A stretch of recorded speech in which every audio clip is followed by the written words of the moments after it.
బంగారం, బ్యాంకులు, ఇతర ప్రైవేటు సంస్థల్లో ఉన్న విడిపించి కొనబడును. కొమ్మూరి గోల్డ్, ఆంధ్ర మరియు తెలంగాణ. Hi everyone. సో చాలామంది నన్ను అడుగుతుంటారు, ఎప్పుడు బై చేయాలి, ఎప్పుడు సేల్ చేయాలనేసి. అది మ్యూచువల్ ఫండ్ కానివ్వండి, షేర్స్ కానివ్వండి, లేకపోతే రియల్ ఎస్టేట్ కానివ్వండి. సో ఫస్ట్ వచ్చే క్వశ్చన్ ఏంటంటే, ఎప్పుడు బై చేయాలి, ఎప్పుడు సేల్ చేయాలని. సో ఇంకొంతమంది అడుగుతుంటారు, మ్యూచువల్ ఫండ్ కానీ షేర్స్ కానీ కొంచెం పెరగగానే తీసేసుకుందామా, ఇప్పుడు తీసేద్దాం అంటుంటారు. సో దీనికి నేను మీకు ఎగ్జాంపుల్ ద్వారా ఎక్స్ప్లెయిన్ చేస్తాను. సపోజ్ మనము 2020 ఎందుకు చెప్తున్నానంటే, మనకు అప్పుడు కోవిడ్ పీరియడ్ వచ్చింది. కోవిడ్ పీరియడ్ వచ్చినప్పుడు మార్కెట్ పడినప్పుడు ఏమైంది, డెఫినెట్గా మార్కెట్ అనేది ఇట్లా ఉండేది. ఒక్కసారిగా ఇక్కడ పడింది మార్కెట్ పడినప్పుడు అందరూ ఏమన్నారు, చాలామంది ఇక్కడ తీసేద్దామన్నారు.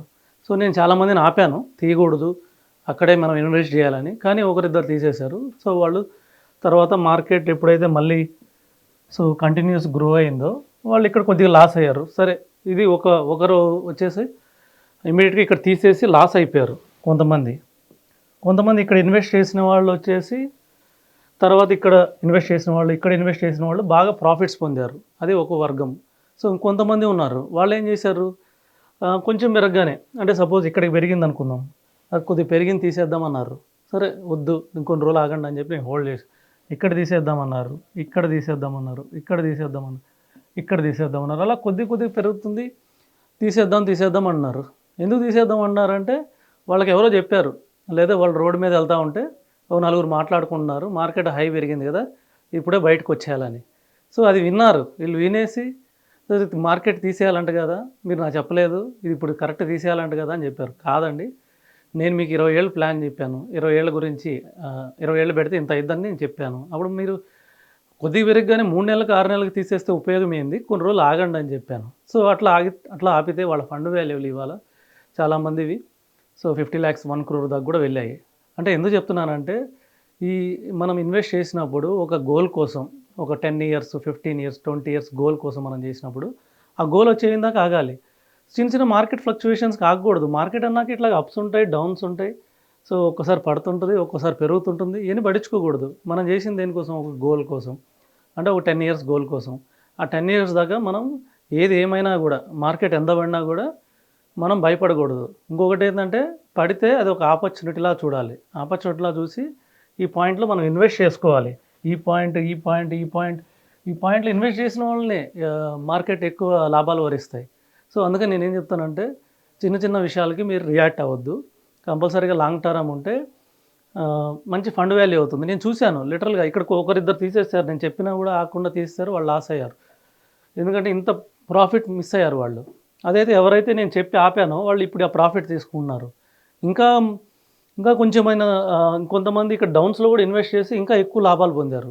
సో అందుకని మ్యూచువల్ ఫండ్లో ఒక గోల్ కోసం చేసినప్పుడు, మ్యూచువల్ ఫండ్లో ఇన్వెస్ట్ చేసేటప్పుడు కంపల్సరీగా గోల్ కోసమే చేయాలి, మామూలుగా చేయకూడదు.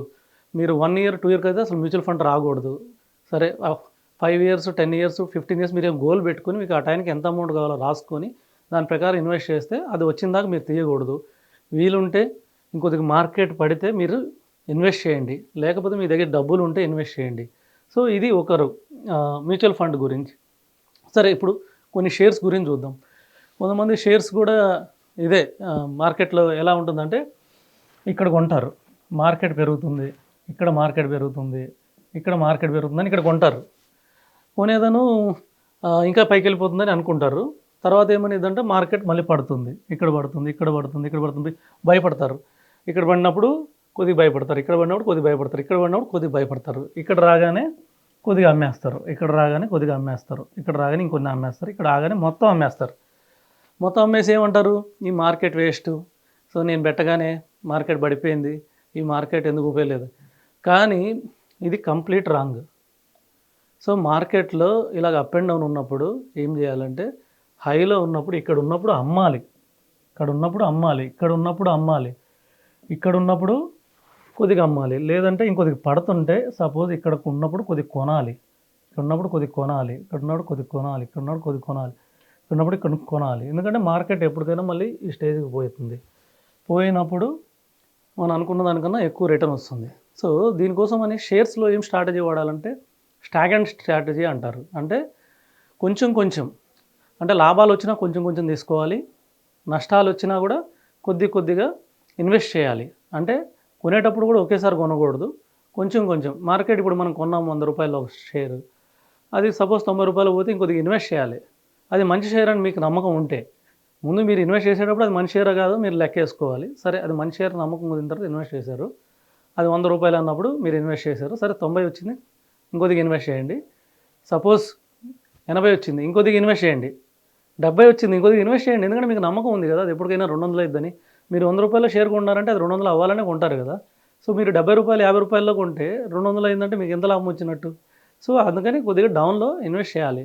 అలాగే కొద్దిగా పెరిగే కొద్దీ 100ది 150 అయింది అనుకుందాం, సో అప్పుడు కొద్దిగా లాభాలు తీసుకోండి. అంటే మొత్తం తీసుకోవద్దు, ఎందుకంటే అది రేపు 200 అయితే మళ్ళీ బాధపడాలి మనం. అందుకని ఏం చేయాలి, 150 దగ్గర కొద్దిగా ఎగ్జిట్ అయిపోవాలి, తర్వాత 170 అయిన తర్వాత ఇంకొద్దిగా ఎగ్జిట్ అయిపోవాలి. సపోజ్ 200 అవగానే ఇంకొన్ని ఎగ్జిట్ కావాలి, ఇంకొన్ని పెట్టుకోవాలి. ఎందుకంటే అది ₹100 200 అయిందంటే దాంట్లో వాల్యూ ఉన్నట్టే స్టాక్లో, అంటే ఇంకా అది పెరిగే అవకాశం ఉంది. కాబట్టి ఎప్పుడు మొత్తం సేల్ చేయకూడదు. కొన్ని స్టాక్స్ ఆల్రెడీ 100 200 అయిందంటే మన పెట్టుబడి కూడా మనకు వెనక్కి వచ్చేసింది, ఇంకా అక్కడ ఉండేది లాభమే. సో దాంట్లో కొద్దిగా మనం అక్కడ వదిలేస్తే అది ఫ్యూచర్లో ఇంకా ఎక్కువ రేట్లో పెరిగి మీకు లాభాలు ఇవ్వడానికి అవకాశం ఉంది. ఇది ఓన్లీ మ్యూచువల్ ఫండ్స్ షేర్ గురించే కాదు, ఇది రియల్ ఎస్టేట్కి కూడా ఇదే అప్లికబుల్ అవుతుంది. అంటే రియల్ ఎస్టేట్ అంటే ఇప్పుడు రియల్ ఎస్టేట్ కూడా అంతే. ఇప్పుడు యాక్చువల్గా బాగా యూఫోరియా అంటే అందరూ భూమి అవుతున్నప్పుడు అమ్మాలి. ఎందుకంటే అప్పుడు బయ్యర్స్ ఎక్కువ ఉంటారు, మనం పెట్టిన డిమాండ్ రేట్ కూడా మనకు తొందరగా వస్తుంది. సో ఎప్పుడైతే దానికి డిమాండ్ ఎక్కువ ఉన్నప్పుడు అమ్మాలి. అలాగే ఇప్పుడు మార్కెట్ లేదనుకోండి, ఇప్పుడు సపోజ్ రియల్ ఎస్టేట్ మార్కెట్ ఇప్పుడు కొద్దిగా స్తబ్దుగా ఉంది, పెరగట్లేదు, ఈ టైంలో మనం నెగోషియేట్ చేయాలి. ఈ టైంలో కొనాలంటే ఇది కరెక్ట్ టైం. కాకపోతే ఏంటంటే మన దగ్గర ఉన్న అమౌంట్ని కొద్దిగా ఓనర్తో నెగోషియేట్ ఎక్కువ చేయడానికి అవకాశం ఉంది. ఎందుకంటే బయర్లు ఎక్కువ లేరు కాబట్టి ఓనర్ కూడా కొద్దిగా తగ్గడానికి అవకాశం ఉంది. సో ఈ విధంగా మనం ఈ స్ట్రాటజీస్ని, ఒకటి మ్యూచువల్ ఫండ్ వచ్చి ఓన్లీ గోల్ ఓరియంటెడ్, దాని మధ్యలో టచ్ చేయకూడదు, దాని గురించి ఆలోచించకూడదు. కాకపోతే మీరు రివ్యూ చేయాలనుకుంటే ఓ ఫండ్ బాగాలేకపోతే దాన్ని 1 ఇయర్ తర్వాత రివ్యూ చేయమనండి. 1 ఇయర్ తర్వాత రివ్యూ చేసి ఓ ఫండ్ మార్చుకోవడం తప్పులేదు, కానీ అందులో నుంచి ఎగ్జిట్ కాకూడదు. రెండోది వచ్చేసి మీరు కానీ షేర్స్ స్టాక్స్ కొనాలనుకుంటే ఈ విధంగా స్టాగ్నెంట్ స్ట్రాటజీలో మీరు కొంటే మీకు పెద్ద లాభాలు రాకపోయినా కూడా పెద్ద నష్టాలు రావు. సో లాభాలు కూడా మనకి లాంగ్ టర్మ్లో వచ్చే అవకాశం ఉంది. ఇంకా రియల్ ఎస్టేట్ కూడా సో డిమాండ్ సప్లై బేస్ మీద మనం చేయాలి. So thank you.